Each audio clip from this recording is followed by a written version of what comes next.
హైదరాబాద్ కు పోటీగా ఫ్యూచర్ సిటీని తెస్తామనుకుంటా ఆ పెద్ద పెద్ద మాటలు మాట్లాడుతున్నా ఆ ఫ్యూచర్ సిటీకి ఫ్యూచర్ ఏముందో అన్నదే ఇప్పుడు పెద్ద డౌట్. టైమ్స్ ఆఫ్ ఇండియా రాసిన సంచలన కథం ఇప్పుడు తెలంగాణలో హాట్ టాపిక్ లెక్క మారింది. రేవంత్ రెడ్డి కుర్చీ ఎక్కి 20 నెలలు దాటుతుంది కానీ హైదరాబాద్ మన మహానగరంలో అభివృద్ధికే పని మొదలైనట్టుగా అనిపిస్తలేదు. ఫ్యూచర్ సిటీని తెస్తా, సింగపూర్ లెక్క డెవలప్ చేస్తా అని రేవంత్ సార్ చెప్పుకొస్తానే ఉన్నాడు. అందుకోసమే భారత్ ఫ్యూచర్ సిటీ డెవలప్మెంట్ అథారిటీని కూడా ప్రకటించిండు. గా అథారిటీ ఆయన్నే చైర్మన్ అయిపోతుండు. కానీ 5 నెలలు అవుతున్నా ఇప్పటిదాకా ఎసోంటి ప్లాన్ లేదు. ఇక ఈ ప్రాజెక్ట్ విషయంలోనే పెద్ద పెద్ద చట్టపరమైన సమస్యలు ఉన్నాయంటారు అధికారులు. మున్పు కేసీఆర్ సర్కార్ ఉన్నప్పుడు ఫార్మసిటీ కోసం రైతుల తాన భూములు తీసుకుండ్రి, కానీ ఇప్పుడు ఆ భూములనే ఫ్యూచర్ సిటీకి వాడాలనుకుంటుర్రు.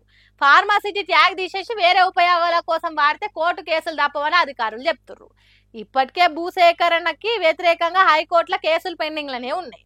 ఫార్మసిటీ రాకపోతే మా భూములు తిరిగి ఇవ్వాలని రైతులు డిమాండ్ చేస్తున్నారు. దగ్గర 20,000 ఎకరాలు ఉన్న కొన్ని ఊర్లల్లా సమస్య ఇంకింత పెద్దగా మారే ఛాన్స్ కూడా ఉందట.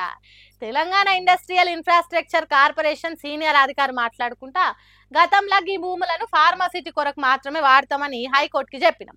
ఇప్పుడు వేరే పనికి వాడాలన్నారంటే కోర్టుకు మళ్ళీ చెప్పక తప్పది, లేకుంటే రైతులు కొత్త కేసులు వేసే పరిస్థితి వస్తుందని టైమ్స్ ఆఫ్ ఇండియాకి చెప్పిండు.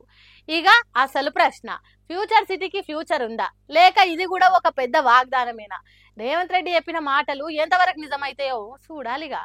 కాకుంటే ఇప్పుడు మందం అధికారులు చెప్తున్నది ఒకటే, ఫ్యూచర్ సిటీకి అన్ని అనుమతులు తెచ్చుకోవడం గగనమేనని అంటారు.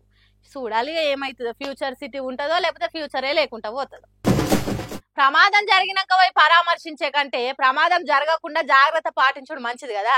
చేతులు కాలిన కాకులు పట్టుకుంటే ఏం ఫాయిదా చెప్పుండ్రి. అగోగా పని చేస్తేనే పబ్లిక్ అంతా మరవడ్డరు. కృష్ణాష్టమి నాడు రామంతపూర్ గోఖలే నగర్లో అయిన కృష్ణాష్టమి వేడుకల శ్రీకృష్ణుడి విగ్రహం ఉన్న రథం బండిని ఊరేగింపు పొడసగొట్టుకుని లోపల తీసుకుపోతుంటే కరెంట్ తీగలు దాకి రథం పట్టుకున్న 9 మందిలో 5 మంది అక్కడికక్కడనే కరెంట్ షాక్ కొట్టి చచ్చిపోయి కడమ 3 పరిస్థితి కింద మీదనే ఉందట. ఇదే ముచ్చట మీద కేటీఆర్ మాట్లాడుకుంటా వాళ్ళ కుటుంబాలకు సానుభూతి అందించిండు. ఇక సర్కార్ కూడా జీవించిన వాళ్ళ కుటుంబాలకు ఒక్కొక్కరికి 5 లక్షలు ఇస్తామని చెప్పింది. అయితే ఈ ప్రమాదం ఎట్లా జరిగిందని ఆర్చుకోనికే విద్యుత్ సీఎండి గోఖలే నగర్ కు పోతుంటే అట్లా అడ్డం పడ్డారు. విద్యుత్ శాఖ డౌన్ డౌన్ అనుకుంటా నినాదాలు చేసుకుంటా నిరసన ర్యాలీకి దిగిర్రు.